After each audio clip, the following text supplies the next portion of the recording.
उत्तर प्रदेश विधानसभा चुनाव 2027 को लेकर सियासी दलों ने अपनी तैयारियां तेज कर दी हैं।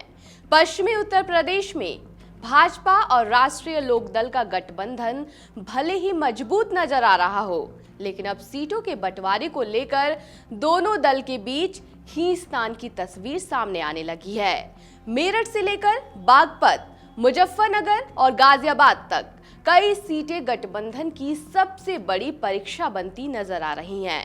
भाजपा और रालोद दो सियासी हमसफर, लेकिन मंजिल तक पहुंचने की राह आसान नहीं दिख रही। 2027 के विधानसभा चुनाव को देखते हुए दोनों दल गठबंधन के साथ मैदान में उतरने की तैयारी कर रहे हैं, लेकिन सीट शेयरिंग का गणित लगातार उलझता जा रहा है। जी हां, पश्चिमी यूपी की सियासत में दोनों दलों का अपना अपना आधार है। भाजपा जहां अपनी मजबूत पकड़ वाली सीटों को छोड़ना नहीं चाहती, वहीं रालोद अपने प्रभाव वाले इलाकों में ज्यादा सीटों की मांग कर रहा है। मेरठ से लेकर गाजियाबाद तक कई विधानसभा सीटों पर पेंच फंस सकता है।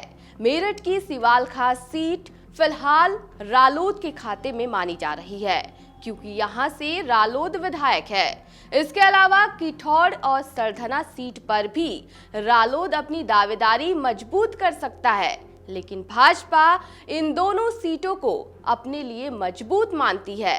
सरधना से पार्टी के बड़े चेहरे जुड़े रहे हैं, वहीं किठौड़ में भी भाजपा का संगठन मजबूत माना जाता रहा है। ऐसे में इन सीटों पर समझौता आसान नहीं होगा। बागपत जिले में भी सीटों का समीकरण गठबंधन की परीक्षा ले सकता है। रालोद बागपत, बड़ौत और छपरौली सीटों पर दावा कर सकता है। इसमें छपरौली सीट फिलहाल रालोद के पास है, जबकि बागपत और बड़ौत में भाजपा का कब्जा है। वहीं शामली जिले की सीटों पर रालोद का प्रभाव है, लेकिन भाजपा भी अपने पुराने गढ़ को वापस मजबूत करने की रणनीति पर काम कर रही है। मुजफ्फरनगर की खतौली और गाजियाबाद की मोदीनगर सीट को लेकर भी दोनों दलों में सहमति बनना चुनौती हो सकता है। भाजपा का फोकस साफ है, पार्टी उन्हीं पर ज्यादा जोर दे रही है जहां उनका विधायक है या फिर संगठन मजबूत स्थिति में है। मेरठ शहर, मेरठ कैंट, मेरठ दक्षिणी जैसी शहर सीटों पे कठौड़ और सिरधना भाजपा अपनी पकड़ बनाए रखना चाहती है। गाजियाबाद की मोदीनगर और लोनी सीटों पर भी भाजपा अपना दावा मजबूत मान रही है।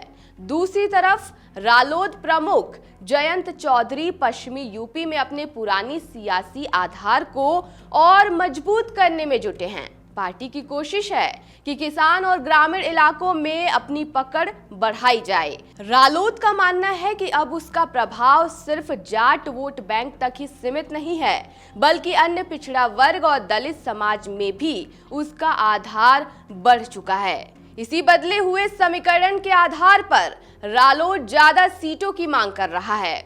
राजनीतिक जानकारों का मानना है कि पश्चिमी उत्तर प्रदेश में सपा और कांग्रेस के संभावित गठबंधन को देखते हुए भाजपा और रालोद का साथ बने रहना दोनों के लिए जरूरी है, लेकिन अगर सीटों को लेकर खींचतान ज्यादा बढ़ी तो इसका असर कार्यकर्ताओं के बीच भी दिखाई दे सकता है। अब सबकी नजरें दोनों दलों के शीर्ष नेतृत्व पर हैं। देखना होगा कि भाजपा अपने सहयोगी को कितना संतुष्ट कर पाती है और रालोद अपनी दावेदारी में कितना गुंजाइश छोड़ता है। फिलहाल पश्चिमी यूपी में चुनावी बिसात बिछ चुकी है, लेकिन सीटों का बंटवारा तय करेगा कि भाजपा रालोद की ये दोस्ती 2027 के रण में कितनी मजबूत साबित होती है। आपके राज्य की खबरें, आपके शहर की खबरें सबसे पहले जानने के लिए देखते रहें अमर उजाला। चैनल को सब्सक्राइब जरूर कर लें और पाएं हर अपडेट।